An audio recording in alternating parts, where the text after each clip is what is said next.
You wrote the first Leisure Suit Larry game that was made without Al Lowe. Yeah. And as I understand it, Al Lowe was none too happy about it. No, so we were working, when I was at High Voltage Software, we were working on Leisure Suit Larry, Magna Cum Laude, and Vivendi Universal was publishing it and paying for it, and they had, I think they had bought Sierra at some point, so they had Leisure Suit Larry's rights, which Al Lowe didn't have. But they told us, like, don't talk to Al, don't reach out to him. Wow. Well, they had said, we're talking to him, we're going back and forth. So, he might be involved a little bit.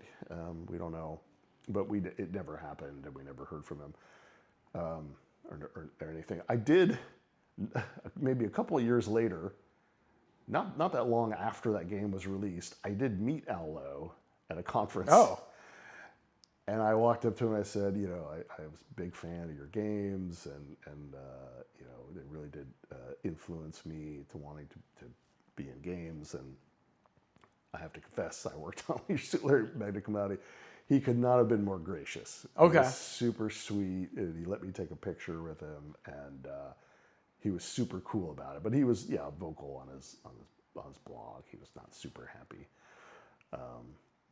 I think he got the last laugh, because I think the last Leisure Suit Larry game, though, was him on Kickstarter. Oh, that's right. Yeah. I don't know how. I think, did he do 2? I think he did 2. Maybe 2. I mean, I think that some other company scooped up the rights and then brought him on board. And so he had the last word. It's just weird. Like, nobody knows what a leisure suit is in 2026. Right. I mean, I kind of feel like your game in particular is kind of like peak sort of Van Wilder-esque bro humor. Right? Like, you could never make that game today. No, it was crazy how. I mean, I think we were all in our 20s. I might have been like the oldest person on the project at like 28 or something or whatever. And looking back on it, we thought we were funny, or we thought we were being maybe crude but clever in a South Park-esque way. And I think we succeeded some, but so much of it is just, it's out of control. And I can't believe we weren't supervised properly. Sure. I mean, that's what most game development was like back then. Yeah, right, that's true.